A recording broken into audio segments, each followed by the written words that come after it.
사도행전은 온통 성령님께서 행하시는 일들을 기록한 내용으로 가득 차 있어요. 성령께서 시키시는 일을 위해서 성령께서 보내시는 곳에 가서 친히 성령께서 예수 그리스도 자기의 은혜의 말씀을 증거하시는 일을 하셨다는 거예요.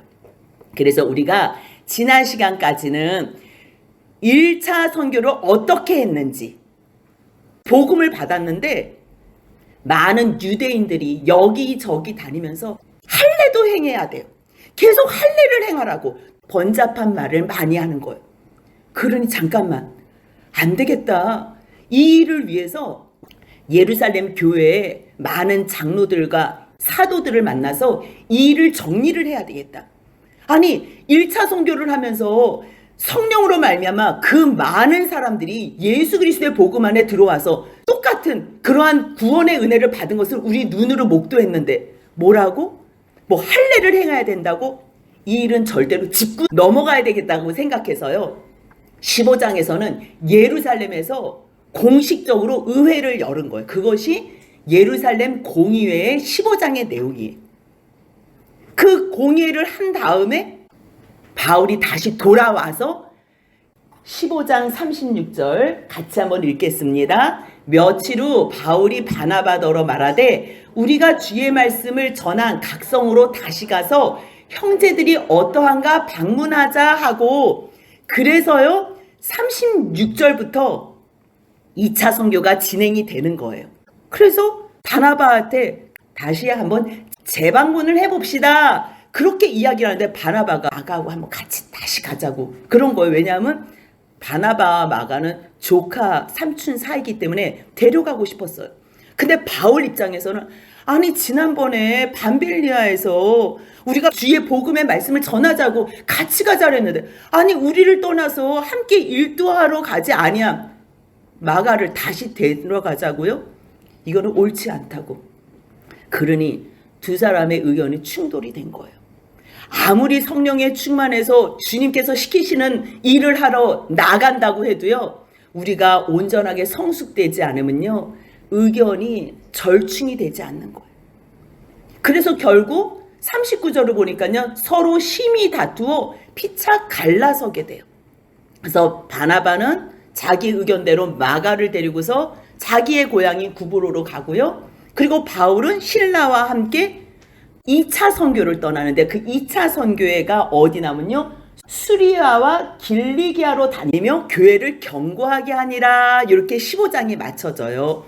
수리아와 길리기아로 다녔다는 거는요 다시 1차 선교 때 말씀으로 세운 사람들이 어떻게 잘 세워져 있나 방문하러 간 거예요.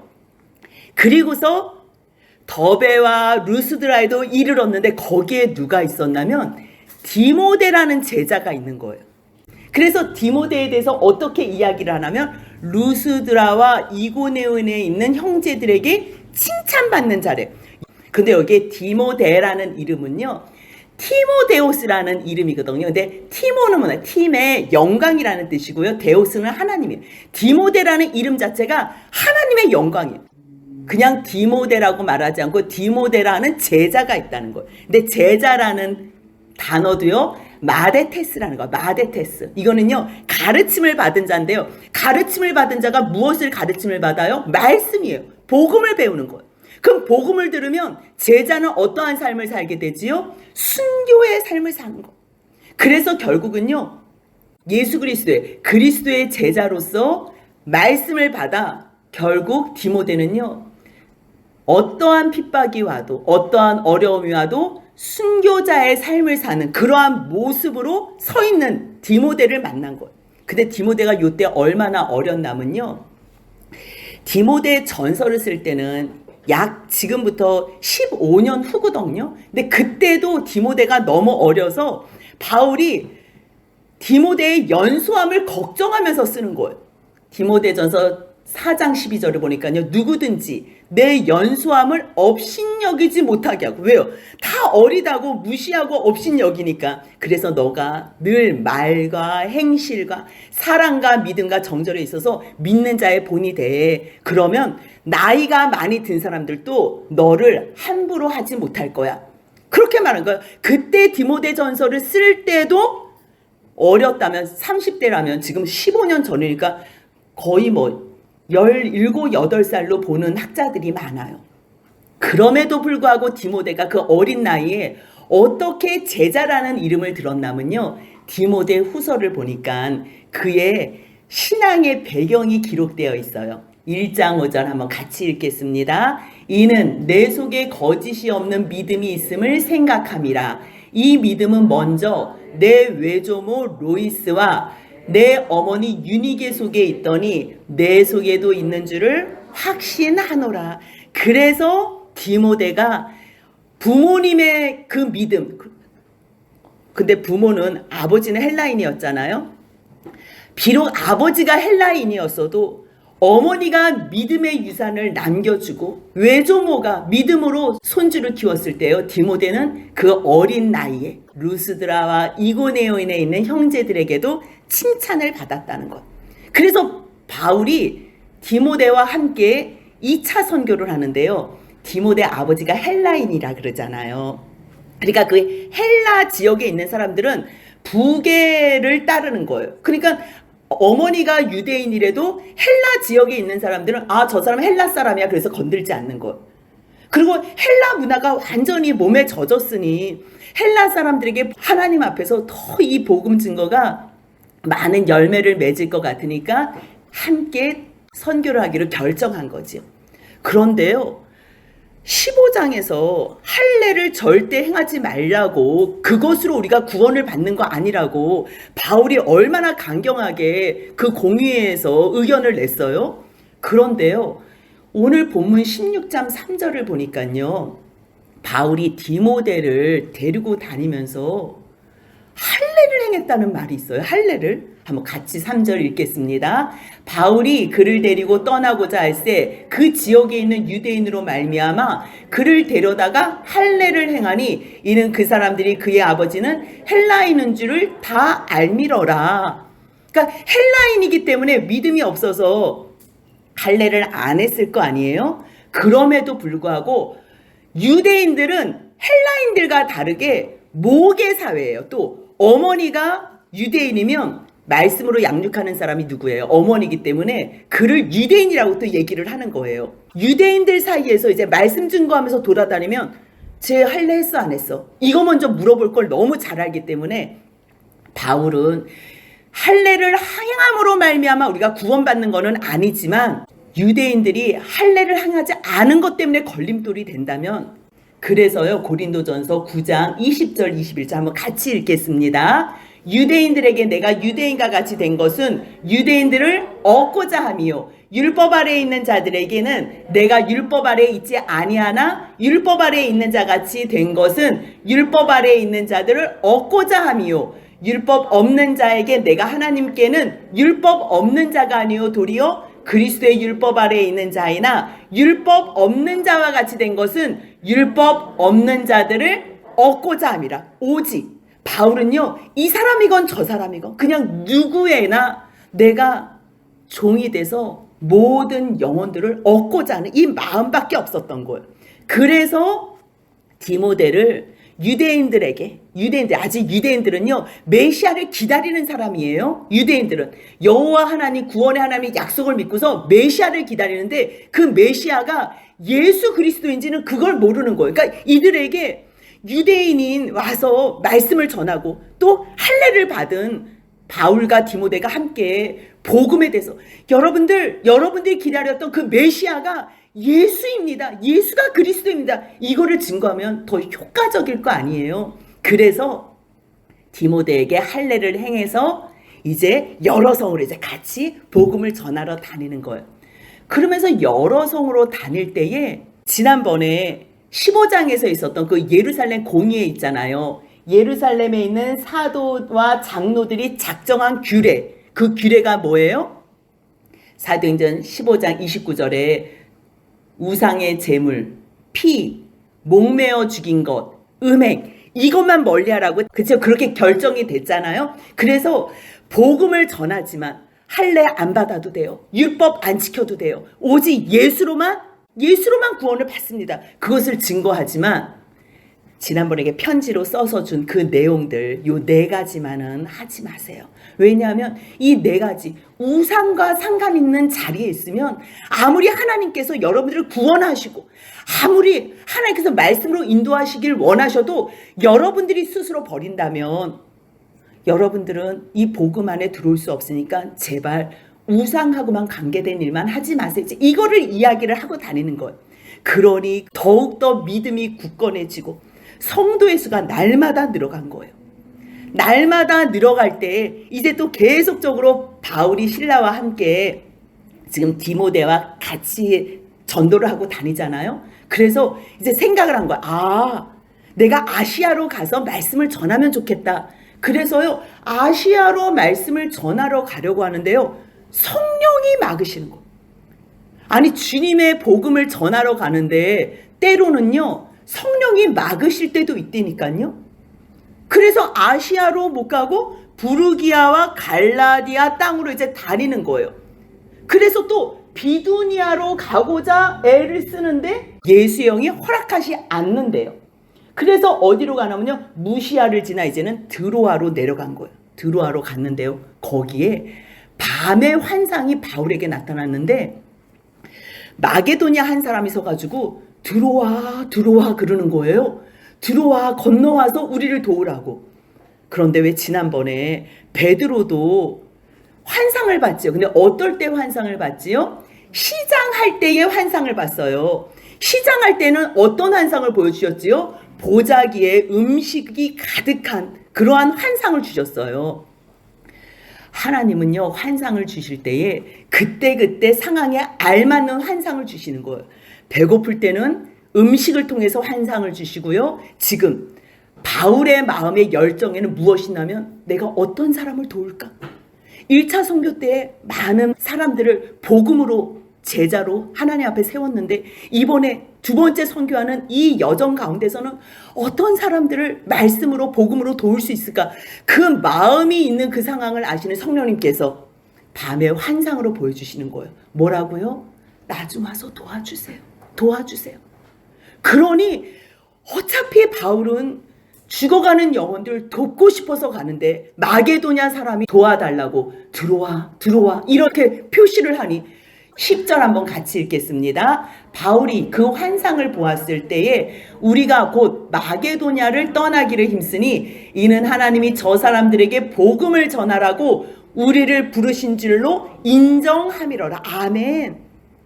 성령으로 충만하니까요, 성령님께서 보여주시는 그 환상을 보면서 내가 아무리 아시아로 가고 싶고 내가 여러 가지 계획이 있어도 성령님께서 마게도냐에서 너가 말씀으로 구해야 될 영혼이 있다는 것을 환상을 통해 보여주셨으니 이거는 하나님께서 이거는 작정한 일이라는 것.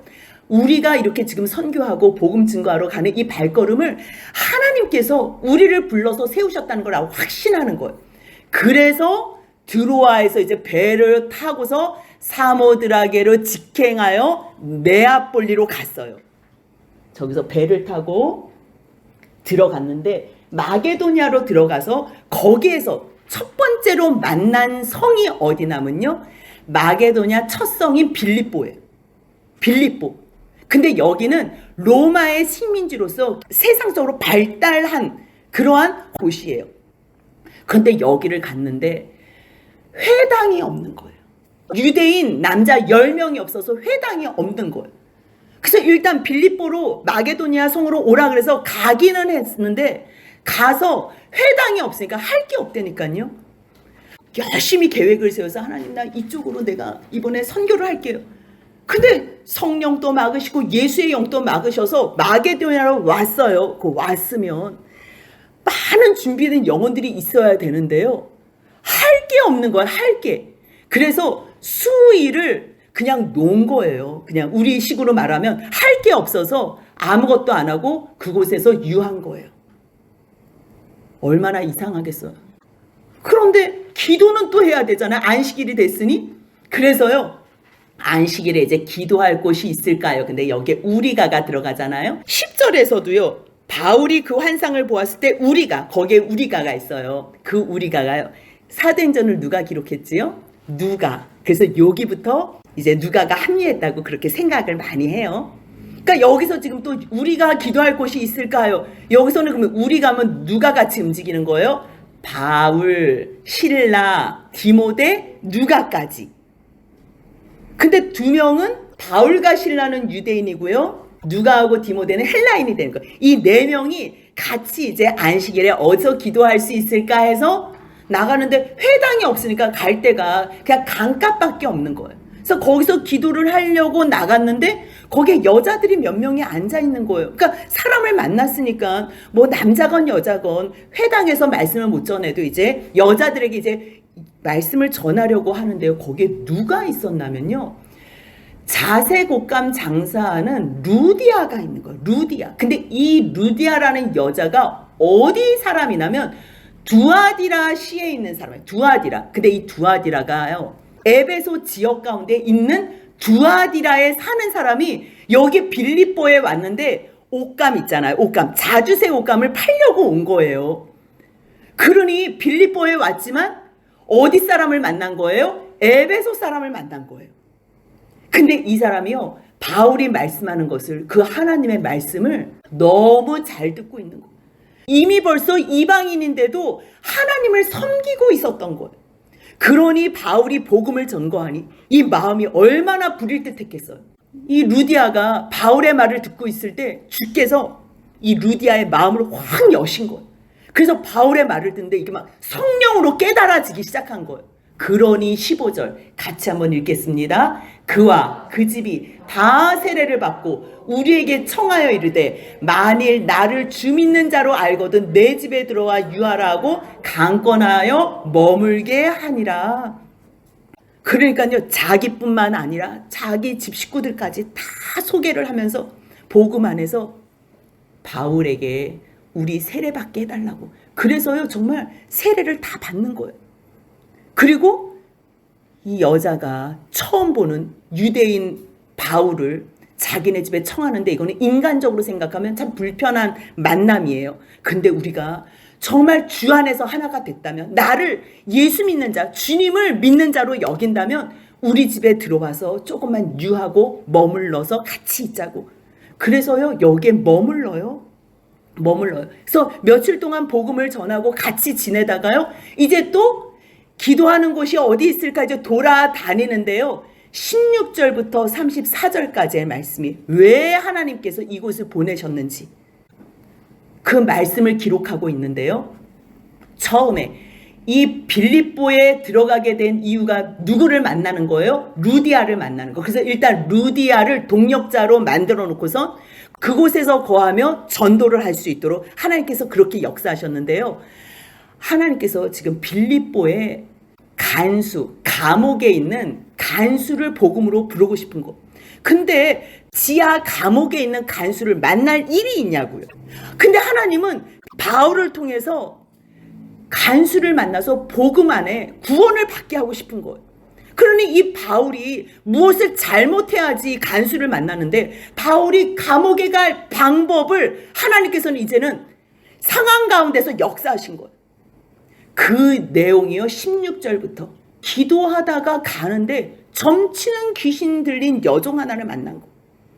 보니까요, 저 여자가 점을 치면서 그 주인을 많은 이 물질적으로 유익하게 하는 거예요. 그러니까 무당들이 왜 귀신이 들어오면 그 귀신으로 말미암아 많은 사람들이 뭐 맞지도 않은 말을 이제 막 할 거 아니에요. 근데 사단은 뭐 조금 자기가 사람보다는 이 영적인 존재니까 이 말 아니면 저 말 그냥 두루뭉실하게 하면 대충 맞히잖아요. 그래서 귀신이 들린 이 여종으로 말미암아 주인이 굉장히 물질적으로 호사를 누리는데, 아니 그냥 귀신 들려서 자기 일만 하고 다니면 되는데 계속 바울을 쫓아다니면서 방해를 하는 거예요. 근데 그 방해가 어떻게 하냐면요, 이 사람들은 지극히 높은 하나님의 종으로 구원의 길을 너에게 전하는 자라, 이렇게 얘기를 하는 거예요. 그 우리가 듣기에는 어머 너무 참 이거 도와주는 거 아니야? 저 사람 점도 잘 치고 예언도 잘하는 것 같은데 저 귀신 들린 저 여종이 바울을 이렇게 극찬을 하면 얼마나 좋아, 이러는데요.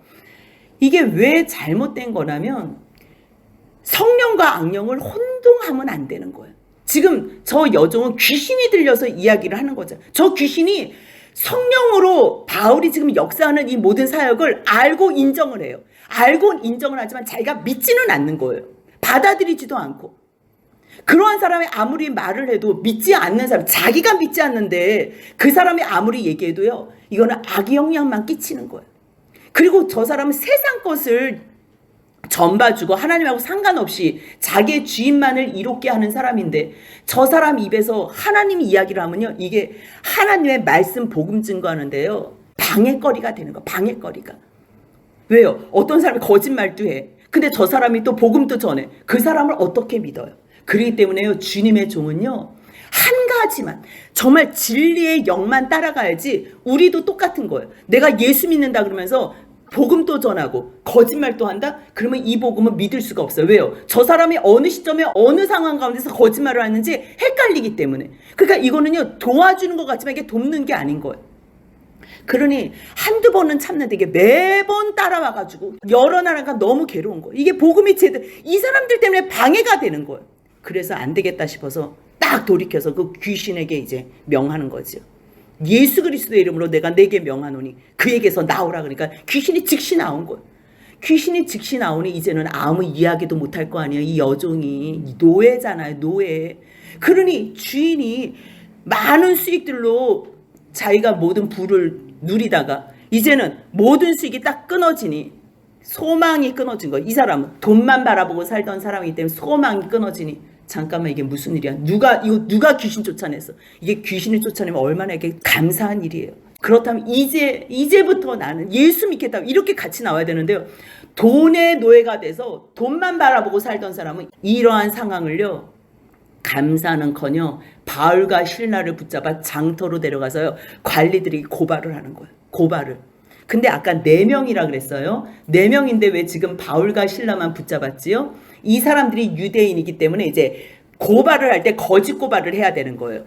헬라인들이 같이 섞여 있으면 이게 말이 안 먹히니까 거짓 고발을 하는데 뭐라고 하냐면, 이 사람들이 유대인이다. 유대인인데 우리 성을 심히 요란하게 한다는 거예요. 지금 로마의 식민지라 그랬잖아요. 로마의 통치 가운데 있으면 일단 늘 안정으로 나가야 돼요. 사회에 무슨 뭐 이렇게 소란하고 요란하면 이게 정치에 문제가 있다고 생각하기 때문에요, 이걸 좀 문제를 삼거든요. 근데 바울과 실라가 와서 우리를 지금 시끄럽게 한다. 이 유대인인데 이 사람들 어떻게 좀 해결을 해줘라. 그래서 뭐라 그러면 21절 같이 읽겠습니다. 로마 사람인 우리가 받지도 못하고 행하지도 못할 풍속을 전한다. 아니, 이게 복음이고 로마 사람인 우리도 복음 안에서 이러한 은혜 가운데 말씀 믿고 예수 믿고 자기들도 살아야 되는데 이것을 자기네와 상관없는 풍속으로 얘기를 하는 거예요. 그러면서 많은 사람들이 그냥 일제히 일어나서 그냥 다 고발을 하니까 어떻게 해요? 누가 고발을 하면 그거에 대해서 응분에 또 처리를 해야 되니까 상관들이 바울과 실라를 그냥 더 묻지도 않고요, 옷을 벗겨서 심하게 때린 거예요.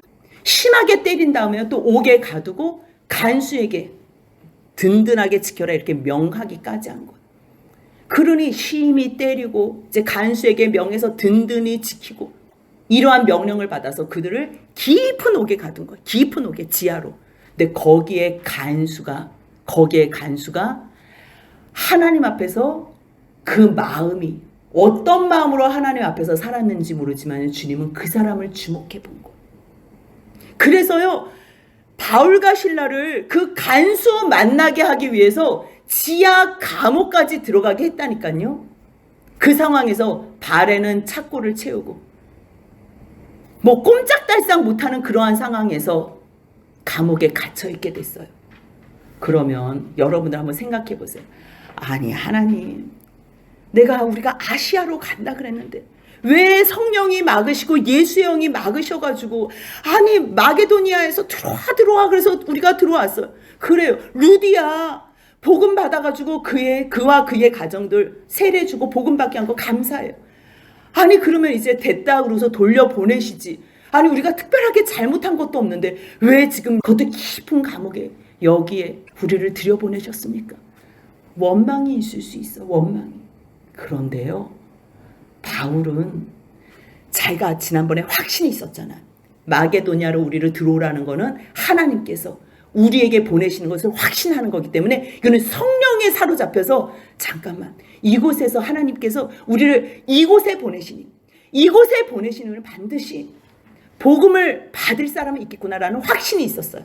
그러니 하나님을 찬양할 수밖에 없는 거예요. 아니 얼마나 많이 맞았겠어요. 그러면 입술도 터지고 온몸도 그냥 다 삭신이 쑤실 텐데 25절 같이 읽겠습니다. 한밤중에 바울과 실라가 기도하고 하나님을 찬송하며 죄수들이 듣더라. 죄수들만 들은 게 아니라 간수들도 듣는 거예요. 그런데요 갑자기 큰 지진이 나면서 전체 옥이 막 다 흔들리는 거예요. 그러면서 바울과 실라의 몸에 있던 모든 것들이요 다 풀린 거예요. 다 문이 열리고요 맨 모든 것이 다 풀린 거예요. 그러니까 간수가 잠깐만 잠을 자다가 깼는데 문이 다 열린 거니까 당연히 바울과 실라 도망갈 거라고 생각하는 거지. 근데 죄수를 자기가 책임을 못 지면 그 다음에 드러나면 사형밖에 안 되니까 내가 뭐하러 남의 손에 죽어. 그냥 죽을 몸 내가 그냥 자결하는 게 낫겠다. 그래서 바울과 실라가 도망한 줄 알고 자결하려고 칼을 빼어 들었는데 그때 바울이 뭐라 그러는 거예요? 내 몸을 상하게 하지 마세요. 내 몸을 우리 여기 있다고. 우리 여기 있다고. 이게 얼마나 놀라워요. 아니 베드로 사건을 바울이 알잖아요. 베드로 사건을. 옥문이 다 열리고 그때 왜 헌금 예루살렘에 전해주러 갔을 때에 베드로가 잠깐 이렇게 옥문이 열려서 내가 도망 나왔다고 천사가 나를 이끌어서 이렇게 나왔다고 그 소식을 다 들었다니까요. 그렇기 때문에 지금 옥문이 열렸으면 어떻게 되냐면 아 잠깐만 내가 지금 어디로 도망가야 되지? 아니 천사가 나를 지금 바깥으로 옥문이 다 열렸으니까 내가 나가야 되나? 만약에요 다른 사람들의 경험과 내 생각과 내 사고로 결정한다면 당연히 도망가야 되는 거야. 당연히. 그런데도 불구하고 성령에 사로잡혀 있는 바울은 여기서 찬양케 하시고 이 찬양을 듣게 하시고 하나님 이곳에서 복음을 들을 자가 있다는 것을 확신한 거예요. 그래서 도망가지 않은 거예요. 그래서 성령께서 그 마음의 감동, 도망갈 감동도 안 주셨겠지만 바울도 그 마음 가운데 이곳에서 찬양하고 기도한 이것으로 여기서 역사가 있겠다는 확신이 있었던 거예요. 그래서 도망가지 않은 바울이 우리 여기 있다고. 그러니까 간수가 얼마나 놀랬겠어. 잠깐만 등불 보고서 어디 있냐고. 그러니 이 사람들이 내가 어제 때렸던 사람이고 내가 어제 가뒀던 사람이고 내가 어제 이 착고로 다 해서 그 지하에다가 넣어놓은 사람인데 그 사람이 도망가지 않고 보니 너무너무 이 마음이 감동이 된 거죠. 그래서요 두려운 마음과 정말 이 마음이 낮아진 마음으로 바울과 실라 앞에 엎드리는 거예요. 그러면서 뭐라 그러냐면 어제 그 찬양을 들었잖아요. 그 기도 소리와 그 찬양 소리를 들었잖아요. 많은 죄수들도 들었지만 간수도 들을 수밖에 없잖아요. 뭘 찬양했겠어요? 뭘 기도했겠어요? 주여 이곳에 있는 주님의 사랑하는 백성들 예수 그리스도의 이름으로 구원받게 하여 주옵소서. 주님 나를 구원하여 주셨으니 감사합니다. 나 같은 죄인 살리신 주 은혜 놀라. 얼마나 많은 찬양을 했겠어요. 그러니 그 찬양을 들은 그 기도를 들은 간수가 그 마음 가운데 나도 구원받고 싶다. 나도 저 죄인같이 죄수. 이 사람 모르잖아요. 저 사람 죄인으로 왔는데 죄수인지 뭔지 모르는데 죄인이 구원받는다고 찬양을 한다면 자기는 일단 죄수는 아니잖아. 간수잖아. 그렇다면 당신이 구원받은 그 방법 나에게도 좀 가르쳐 달라고 이야기를. 내가 어떻게 하여야 구원을 받을 수 있습니까? 그러니 뭐라 그래요? 31절 같이 읽겠습니다. 이르되 주 예수를 믿으라. 그리하면 너와 내 집이 구원을 받으리라고. 아멘. 그러면서 주의 말씀을 그 사람과 그 집에 있는 많은 사람 모든 사람에게 다 증거하는 거예요. 그러니 막 피가 막 철철철 하면서 복음을 증거하니 얼마나 간수 입장에서는 또 마음이 짠하겠어요. 그러니까 그 밤에 데려가서 또 씻기고 또 다 이렇게 매맞은 자리 또 다 닦아주면서 그 모든 가족들이 함께 그 복음을 들은 거예요. 복음을. 그러니 가족들도 우리도 구원받고 싶습니다. 우리도 구원받고 싶습니다. 어떻게 하면 구원받을 수 있습니까? 간단하지요. 주 예수를 믿으라. 주 예수를 믿어. 예수만 믿으면 너뿐만 아니라 너의 가족들도 다 구원받는다는 것을 이야기를 하니까요. 우리 세례받고 싶습니다. 우리 구원받은 것. 믿음으로 표식적인 행위를 하고 싶습니다. 세례받게 해주세요. 그러니까요. 다 세례를 해준 거예요. 그래서 감사와 기쁨으로 충만해서요. 34절 같이 읽겠습니다. 그들을 데리고 자기 집에 올라가서 음식을 차려주고 그와 온 집안이 하나님을 믿음으로 크게 기뻐하니라. 아멘. 죽음에서 생명으로. 자살하려고 했던 그 환경 가운데 한 사람이 도망가지 않고 성령의 말씀 가운데 순종했던 그 일로 말미암아 한 생명뿐만 아니라 간수와 온 집이 예수 그리스도의 이름으로 말미암아 구원받았다는 내용이에요. 죽음에서 생명으로, 절망에서 기쁨으로 온 집안이 예수님을 주와 그리스도로 받으니 그 마음 가운데요, 온 사람들이 크게 기뻐해요. 크게. 참 많은 이 세상에 사는 모든 사람들이 한 번은요, 그 어려운 환경을 내가 혼자 감당할 수 없다고 생각해서요, 죽음을 한번 생각을 해요. 그래서 극단적인 생각까지도 선택은 하지 않지만 극단적인 생각을 하는 경우가 많아요. 그때요, 세상적인 방법, 환경 보지 마시고요, 오직 하나님의 약속, 예수 그리스도로 말미암아 우리를 자녀 삼으셨다는 그 말씀만 우리가 붙잡잖아요. 그러면 그 시간이 지난 후에요, 하나님께서 우리를 생명으로, 성령으로 이끌어 주시어서요, 세상의 환경과 상관없는 하늘의 기쁨으로 충만하게 하세요. 하늘의 기쁨으로. 그래서 낙심했던 사람, 죽음을 생각했던 사람이요, 상상할 수 없는 큰 기쁨으로 하나님께서 이들에게 온전하게 누리게 해주시는 것. 이거는요, 성경 속에 있는 얘기만이 아니에요. 우리의 삶 속에서도요, 주님 너무 어려워요. 난 정말 관 속에 들어가고 싶어요. 난 정말 죽고 싶어요. 근데 그러한 생각 가운데 내가 죽음을 결정한다는 것은 내가 나의 주인이라는 거거든요. 이 세상에 어떤 사람들도 다 용서받을 수 있어. 어떤 사람도. 근데 누가 용서받냐면요, 마지막에 나의 주인은 예수 그리스도입니다. 나의 주인은 하나님입니다. 그렇게 고백하는 사람이 구원을 받을 수 있어요. 흉악한 어떠한 죄인이라도, 어떠한 많은 사람들을 죽였더라도 정말 내가 회개하고 이제는 하나님, 내가 그러한 죄된 삶 살지 않겠어요. 이제는 내가 주님만을 나의 주인으로 섬기겠습니다. 그런 사람은요, 마지막에 자기의 죽음을 하나님의 주권과 손에 의탁해요. 그래서 아무리 고통스러워도 내가 나를 죽이잖아요. 그래서 순교자가 그렇게 극심한 고통 가운데서도 자살하지 않잖아요. 순교자가 자살하는 경우는 없어요. 왜요? 자기의 생명을 자기가 결정하지 않기 때문이에요. 그렇다면 어떤 죄도 안 지었다고 생각하는 착한 사람이 자기가 극단적 선택을 해서 자살을 한다면요, 그 사람은 자기의 생명을 누가 주인이라고 생각하는 거예요? 마지막에 내가 주인이라고 생각하는 거예요. 그 생명의 주인을 나라고 생각하는 거예요. 그래서 하나님의 구원을 이루지 못하는 거예요. 이거를 잘 생각하셔야 돼요. 어떤 죄인도 다 용서함을 받을 수 있어요. 하지만 주님을 나의 주로 인정하지 않는 사람은 어떤 사람도 구원을 받을 수 없다는 것. 그래서 우리가 어려운 상황, 우리 사춘기를 지내면서 인생에 대해서 많은 생각을 할 때가 되잖아요. 그래서 극심한 고통을 만날 때도 있어요. 그때 우리가 환경을 바라보면 죽고 싶어 이런 생각할 수 있지만, 주님이 우리에게 영원한 아버지가 되시고 우리의 영원한 구원주가 되시며 우리를 영원한 천국에서 영원에 살게 하실 예수 그리스도, 또 여호와 구원의 하나님인 것을 믿는다면요, 이 세상을 하나님께서 주신 그 사명 다 감당할 때까지 참고 견디면서 끝까지 살아가면 그때 크게 기뻐하는 그러한 기쁨의 삶을 살 수 있을 거예요.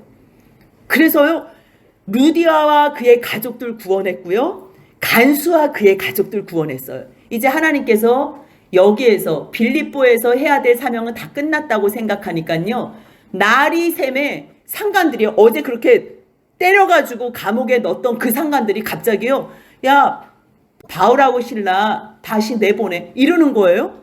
그래서 간수가 정말 말대로 바울에게, 아니 그 상관들이 어제는 그렇게 감시하라고 보내더니 이제는 다시 풀으래요.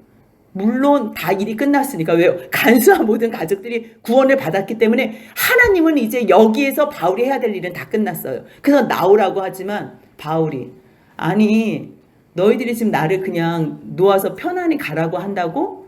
내가 로마 사람인데, 아니 로마 사람인 나를 죄로 정하지도 않고 그냥 무대뽀로 공중 앞에서 때리고 옥에 가두어서 이제는 아무도 모르는 상황 가운데서 나를 가만히 내보낸다고? 안 돼. 그 사람들 직접 와가지고 나 데리고 가라 그래. 그러니까 부하들이 이 사람들이 로마 사람이래요 막 보고를 하니까 뭐라고? 로마 사람은 우리가 건들면 안 되는데 큰일 났네 하면서 두려워가지고요. 가가지고 잘못했습니다. 그래서 강권해가지고 데려가요. 이 사건을 보면 참 어이없는 사건이잖아. 여기는 들어가면 안 되는 일이었어요. 안 되는 일이었어. 그럼에도 불구하고 하나님은 되고 안 되고 옳고 그른 것을 떠나서 무엇에만 관심이 있는 거예요? 영혼에만. 지금 간수와 그의 가족들 복음을 제대로 듣게 하고 싶은 거예요. 그래서 상황적으로 죽음의 위기에서 구원해 주면 정말 유일한 구원의 하나님인 것을 믿을 수 있기 때문에 하나님께서 이 모든 상황과 환경을 이끄셨다는 것. 그렇기 때문에 우리가 이거 이해 안 돼. 어떻게 이런 일이 있을 수 있어? 우리가 퀘스천 마크를 찍을 수 있지만요. 날마다 말씀 가운데 기도하며 성령으로 이끄심을 받는 사람들은요. 하나님께서 이 일에도 역사하실 일이 있구나. 이 일에도 하나님께서는 영혼을 사랑하시며 구원하실 일이 있구나 생각하면서 그 일을 우리에게 부탁하시고 허락하셨다는 걸 기억하면 돼요. 그래서요 결국 그 성에서 이제 나가라고 막 청하는 거예요. 그러니 이 두 사람이 다시 어디를 갔겠어요? 루디아의 집에서 거기를요 교회로 만든 거예요. 빌립보에서 첫 번째 교회가 루디아를 중심으로 그 집이 가정교회가 돼서 빌립보에서 에베소 사람을 말씀으로 복음으로 증거하고 또 그곳에서 하나님께서 준비해 놓은 영혼을 복음으로 살렸다는 말씀이 16장에 기록되어 있어요. 물론 이제 17장부터는요. 하나님께서 데살로니가도 보내시고 또 고린도도 보내시고 베레아 하나님께서 여러 곳을 보내셔요. 그래서 18장까지 쭉 2차 선교가 되는데 결국은 성령님께서 보내시고 성령께서 시키시는 일을 성령의 말씀을 통하여 복음으로 생명 살리는 일을 하신다는 거 기억하시며 우리도 어디에 있든지 주님께서 부탁하시는 복음 증거하는 그리스도인이 되며 제자의 삶을 사는 저와 여러분들이 되시길 주님의 이름으로 소원합니다. 아멘.